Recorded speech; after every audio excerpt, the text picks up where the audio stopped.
بسم اللہ الرحمن الرحیم الحمدللہ وکفا وسلام علی عبادہ الذین اصطفیٰ اما بعد۔ والدین اگر اپنی اولاد کی دینی تربیت کرنا چاہتے ہیں تو اس کے لیے اولاد کا بچپن ایک بہترین اور سنہری وقت ہے۔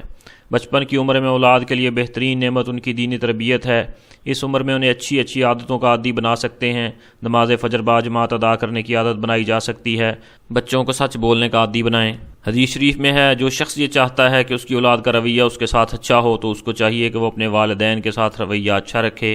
ہم اپنے والدین کی نافرمانی سے بچیں۔ ایک اہم بات کہ بچوں کو خدمت کا عادی بنائیں۔ عام طور پر والدین بچوں کو لاڈ پیار میں خدمت سے دور رکھتے ہیں کہ بچے گھر میں کیوں کام کریں، کام کے لیے نوکر خادم رکھ لیتے ہیں۔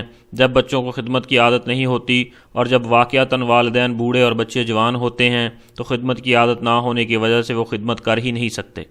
بچوں کو خدمت کا خوگر بنانے کے دو بڑے فائدے ہیں۔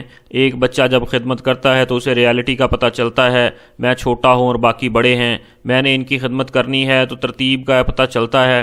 عام طور پر والدین کہتے ہیں کہ ہمارا بچہ کیوں کام کرے، گھر کے چھوٹے موٹے کاموں سے دور رکھتے ہیں۔ پھر بچہ یہ سمجھتا ہے کہ والدین بھی میری خدمت کریں اور گھر کے نوکر بھی میری خدمت کریں، زندگی بھر میری ہی خدمت ہوتی رہے اور میں کسی کی خدمت نہ کروں، تو آپ نے بچے کو محروم کر دیا۔ اس سے خود اس بچے کا کتنا نقصان ہوگا کہ اسے کسی کی خدمت کرنے کی عادت نہ ہوگی۔ حدیث شریف میں ہے کہ جو دوسرے کی خدمت کرتا ہے اللہ اس کی مدد میں لگ جاتے ہیں۔ آپ نے بچے کو اللہ کی مدد سے محروم کر دیا۔ خدمت کا مزاج بننے کا جو وقت ہے وہ بھی بچپن ہے۔ 4-5 سال کے بچے کو والدہ کے پاؤں دبانے کا عادی بنائیں۔ بچوں کو کہیں کہ دادا ابو کے پاؤں دبائیں۔ جب گھر میں بڑے وضو کریں تو ان کو رومال یا تولیہ دے دیا کریں۔ بڑوں کی جوتیاں سیدھی کر دیں۔ خدمت کا دوسرا فائدہ یہ ہے کہ بچے میں عاجزی آتی ہے، خود کو چھوٹا سمجھتا ہے۔ حدیث شریف میں ہے، جو اللہ کے لیے عاجزی کرتا ہے اللہ تعالیٰ اسے بلند کر دیتے ہیں۔ آپ نے خود بچے کو اس بلندی سے محروم کر دیا تو گھر کے چھوٹے چھوٹے کام بچوں سے کرائیں، چاہے گھر میں نوکر کیوں نہ ہوں۔ یہ آپ کے لیے نہیں، بچوں کی تربیت کے لیے ضروری ہے۔ یہ سب عادتیں اس وقت تک ہو سکتی ہیں جب تک وہ 12 برس کا نہیں ہوتا۔ پھر تربیت کا ایک اور مرحلہ شروع ہوتا ہے کہ وہ 13 برس سے 21 سال کی عمر تک کا مرحلہ ہے کہ جب بچہ نہیں رہا، بچے میں عقل سمجھ علم آ گیا ہے۔ اس وقت بچے میں طاقت شہوت اور بھی آ جاتی ہے، بچوں کے دوست بن جاتے ہیں۔ اب بچہ خود کو طاقتور سمجھتا ہے۔ یہ وہ وقت ہوتا ہے جب والدین بچوں سے پریشان ہو جاتے ہیں۔ اس کے دو پہلو ہیں۔ ایک پہلو یہ ہے کہ بچے نافرمان کیوں ہوتے ہیں، ہم نے تو ان کے لیے زندگی لگا دی۔ تو سوچنے کی بات یہ ہے کہ آپ نے تو زندگی لگائی لیکن یہ سوچا کہ بچے کو اچھی تعلیم دے دوں، کھانے پینا کو اچھا دوں اور لباس اور رہائش اچھی دوں، تو میں نے اپنی ذمہ داری پوری کر لی۔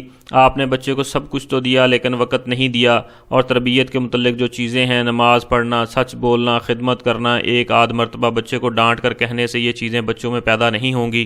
کیا ہم اسکول کے معاملہ میں بھی ایسی ہی لاپرواہی کا مظاہرہ کرتے ہیں؟ تم اسکول چلے جایا کرو، تو تربیت کی چیزیں بھی وقت مانگتی ہیں۔ تربیت محبت سے ہوتی ہے، یہ 1-2 دن کا نہیں بلکہ سال ہر سال کی محنت کا کام ہے۔